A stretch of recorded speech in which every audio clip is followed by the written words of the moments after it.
teman-teman semua, eh, ada tema yang menjadi bahasan kita hari ini. Bisa saya bagi di screen ya, yaitu eh, persoalan para psikologi ya, persoalan para psikologi ya. Tadi kemarin kita sudah bicara tentang persoalan akal dan badan.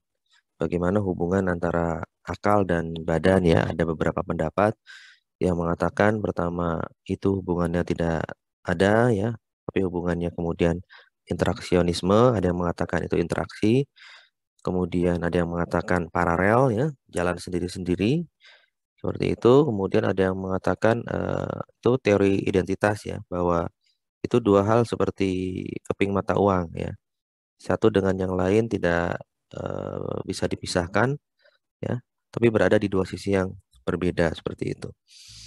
Nah, kita akan bahas ulang sedikit sambil masuk ke materi tentang parapsikologi.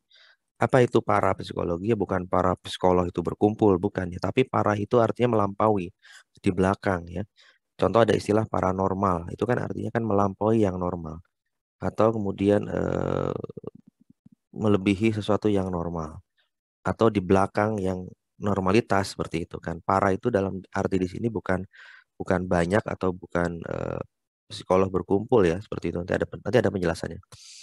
Nah, kalau kita ingat kemarin pembahasan yang sudah kita bahas, Plato seorang filsuf besar dari Yunani mengatakan ya istilah psyche ya yang biasa diartikan sebagai jiwa atau soul untuk membedakan sesuatu yang bersifat imaterial atau sesuatu yang bukan materi atau watak kebinatangan manusia. Jadi akal itu membedakan satu hal yang bukan materi yaitu soul atau jiwa dengan yang materi ya. Kemudian menurut Plato jiwa dipahami sebagai sesuatu yang tidak bisa mati. Soul atau jiwa itu sesuatu yang nggak bisa mati. Dalam bahasa agama kita mengenalnya sebagai ruh seperti itu kan. Dan dapat dipisahkan dari badan jika seseorang itu sudah mati ya. Aristoteles, murid dari Plato, seorang filsuf besar juga mengatakan istilah soul namun dengan arti yang sedikit berlainan ya. Dia menggunakan istilah soul atau jiwa dengan arti yang sedikit berlainan ya. Dia menggunakannya dalam konteks teologi atau agama ya. Dan banyak orang juga yang memakai istilah soul dan self sebagai sinonim. Nah, ini yang kemarin kita sudah bicarakan bahwa ada juga kelompok filsuf atau psikolog yang tidak bisa membedakan atau seringkali menyamakan soul itu dengan self ya, jiwa dengan diri itu sama. Ya karena dua-duanya satu hal yang imaterial atau tidak materi, bukan materi dan tidak jelas di mana posisinya, tapi itu betul-betul mengendalikan dan mengatur ya manusia seperti itu dalam kehidupan. Ya, kemarin kita sudah bahas tentang teorinya Plato dan René Descartes ya, akal adalah substansi non material. Kemudian Aristoteles dan Immanuel Kant bahwa akal kita itu adalah yang menata, yang mengatur ya, yang mengorganize, yang mengorganisasikan segala hal dalam kehidupan kita itu akal. Si David Hume nggak sepakat ya, orang empiris ini ya, seorang yang berbasis kepada experience atau pengalaman. Akal itu kumpulan-kumpulan dari pengalaman saja yang ada dalam memori otak manusia. Yang kemudian ketika kita memikirkan sesuatu atau mengingat sesuatu, memori itu keluar. Jadi bukan satu hal yang eh, tidak jelas, tapi itu ada dalam pengalaman menurut Hume. Kemudian ada yang berbeda lagi yaitu behavioris ya Skinner dan kawan-kawan, instrumentalis John Dewey dan juga logical behaviorism bahwa akal itu bentuk perilaku. Berikan saja stimulus pada orang ya seperti stimulus pada binatang, dia akan melakukan seperti yang diharapkan dengan stimulus yang diberikan ya. Jadi akan ada reaksi ya terhadap aksi yang diberikan kepada dirinya seperti itu. Jadi behavioris menganggap akal itu ya perilaku saja. Selama dia dipicu, distimulus, dia akan melakukan apa yang diinginkan oleh yang memicu atau yang memberikan stimulus seperti itu. Ya, kemarin sudah kita bahas ini kan interaksionisme, kemudian ada paralelisme dan juga teori identitas ya. Ketika interaksionisme mengatakan keduanya itu saling berhubungan ya. Pertanyaannya adalah hubungannya seperti apa? Bagaimana hal yang non fisik bisa berhubungan dengan yang fisik kan kemarin.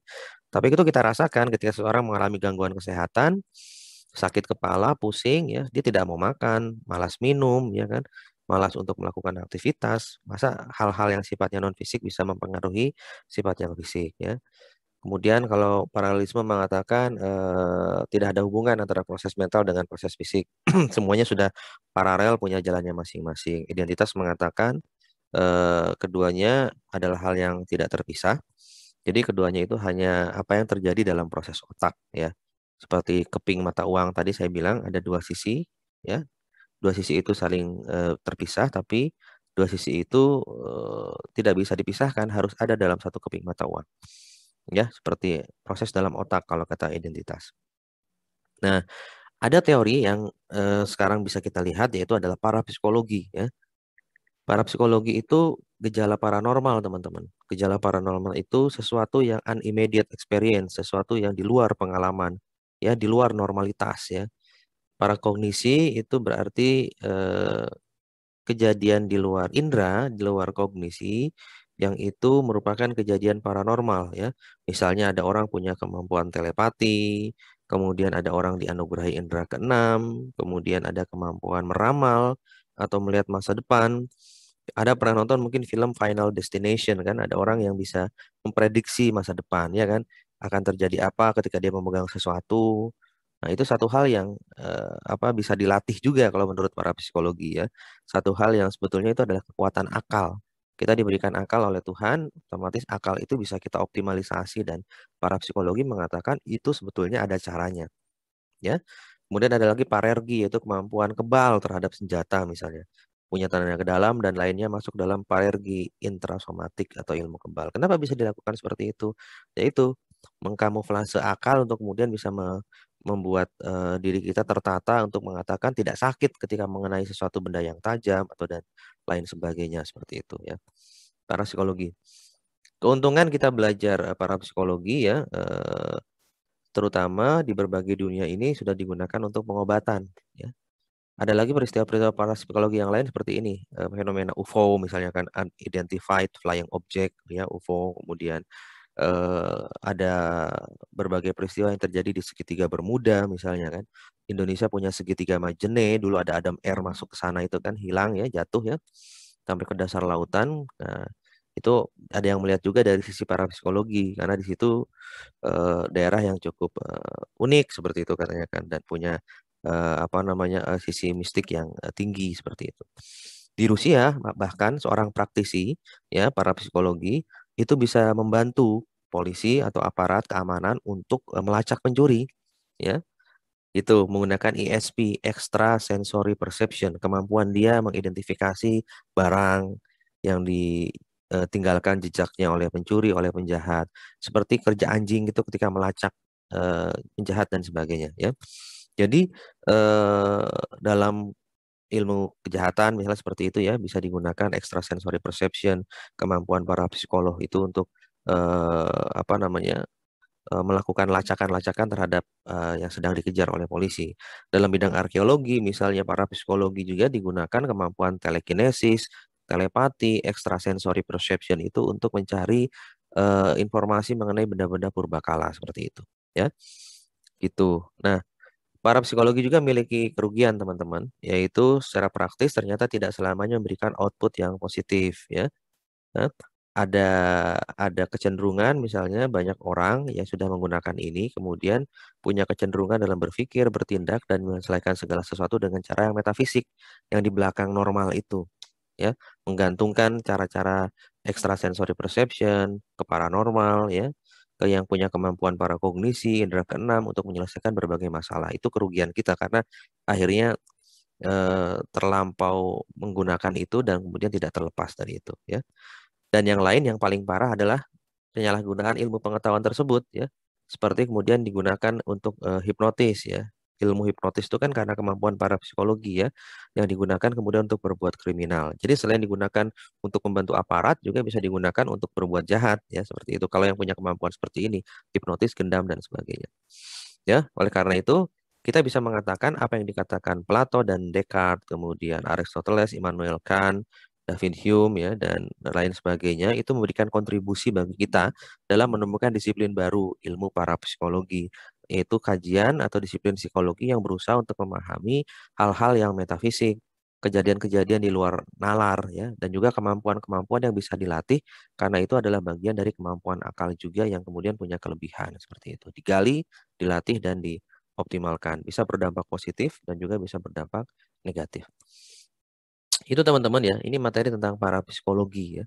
Jadi bukan parapsikologi berkumpul, sekali lagi adalah disiplin ilmu psikologi yang berupaya untuk memahami fenomena-fenomena di luar normal, paranormal ya, kemampuan-kemampuan di luar kognisi biasa. Dan itu bisa dilatih dan itu bisa dioptimalkan karena kita punya kemampuannya ke telepati misalnya kan. Pada dasarnya kita dan ibu kita sangat terhubung, sangat sangat intens ya walaupun jauh posisi fisik ya, tidak bisa ketemu, tapi ibu sering mengatakan berhubungan secara kedirian telepati dengan kita, kita pun dengan ibu kita. Nah, itu bisa dilatih. Karena itu kan bermain akal dan perasaan untuk kemudian memikirkan sesuatu atau melakukan sesuatu yang dikonseptualisasikan oleh akal seperti itu ya. Kemudian telekinesis menggerakkan benda ya dengan tangan seperti itu kan, benda yang tidak kita sentuh dan sebagainya ya, atau pesulap yang menggunakan cara-cara seperti ini bisa itu dioptimalisasi. Seperti itu teman-teman. Terkait parapsikologi, ini disiplin ilmu baru dalam arti ketika psikologi sudah berkembang di abad industri ya, di abad revolusi industri kemudian memunculkan parapsikologi seperti itu. Gitu teman-teman. Bisa dilihat nanti materinya di e-learning ya, seperti itu. Ada pertanyaan dulu, silakan.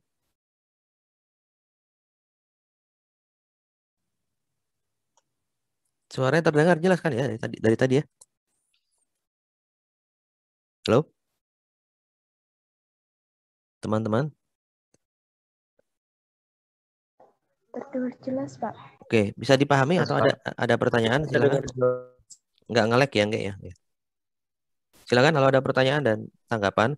Jadi ini kajian yang bisa Anda lihat ya, banyak sekali fenomenanya. Kalau yang terkait dengan ilmu pengetahuan dan kehidupan lain ya di luar kehidupan kita di bumi, konon katanya ada kajian tentang UFO, unidentified flying object seperti itu kan, atau kemunculan misalnya itu teori film-film Transformer itu kan itu banyak juga ya menggunakan pendekatan parapsikologi ya.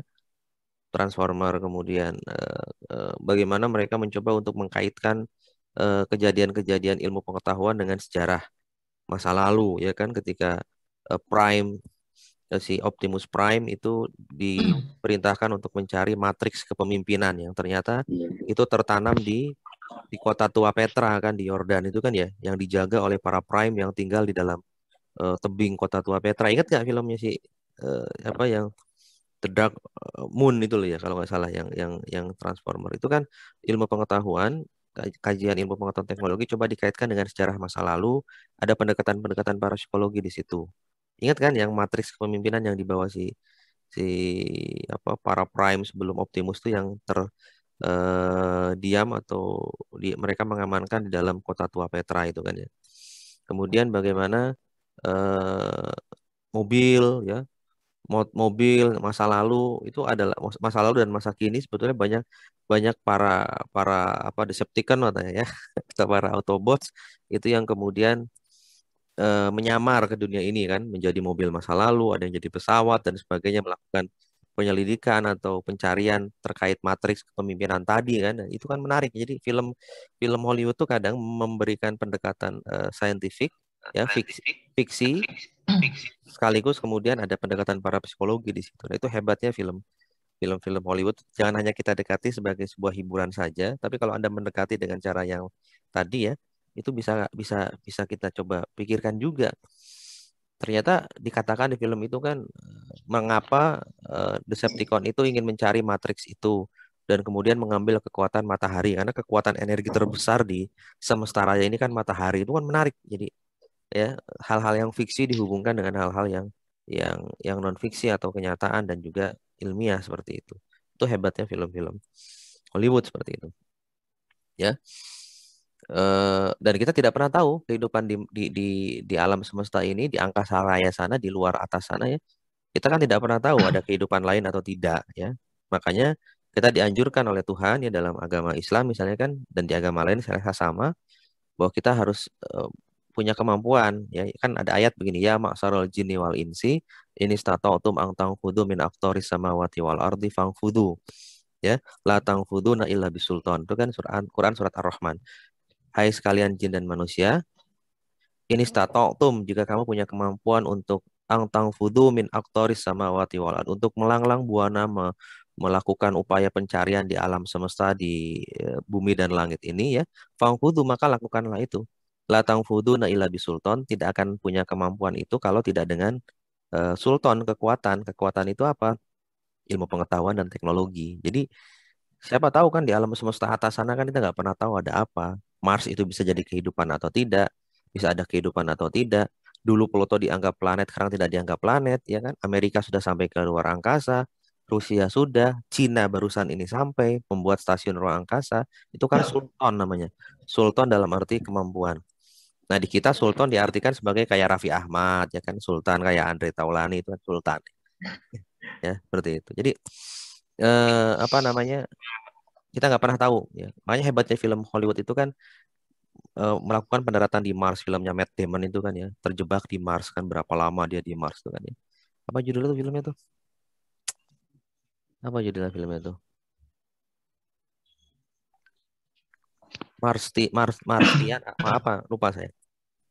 Ya, itu kan luar biasa mencoba untuk mengeksplorasi angkasa luar sana dan dimasukkan dalam perspektif film ya seperti itu kan. Itu kan mesti punya pendekatan ilmiah sekaligus para psikologi seperti itu. Gitu teman-teman semua ya. Jadi para psikologi ini ada di sekitar kita, punya kemampuan telekinesis, telepati, ya, para kognisi, kemudian para itu jangan diartikan banyak ya, tapi melampaui atau di luar atau di belakang. Makanya kalau mengartikan paranormal itu sebetulnya adalah kemampuan yang di luar normal, kemampuan yang di luar kebiasaan yang ada seperti itu. Ya, itu kemampuan yang seperti para kognisi berarti punya kemampuan kognisi yang melampaui yang biasa. Ya, para psikologi berarti adalah sebuah disiplin ilmu dalam psikologi yang berupaya untuk memahami hal-hal yang di luar mental, proses-proses mental yang di luar kebiasaan seperti itu. Gitu teman-teman ya. Dan keinginan para penemu para psikologi itu adalah untuk ini ingin membuktikan bahwa hal itu bukan mistik gitu loh. Itu bisa didekati dengan ilmu pengetahuan dan manusia pada dasarnya punya kemampuan akal dan akal itu bisa dikembangkan, bisa dioptimalisasi seperti itu. Bisa diasah. Gitu teman-teman ya. Saya rasa untuk hari ini gitu dulu bisa diselesaikan. Nanti kita masih ada satu kali lagi lah kira-kira untuk kesimpulan dan mereview perkuliahan kita satu semester ini bagaimana ya.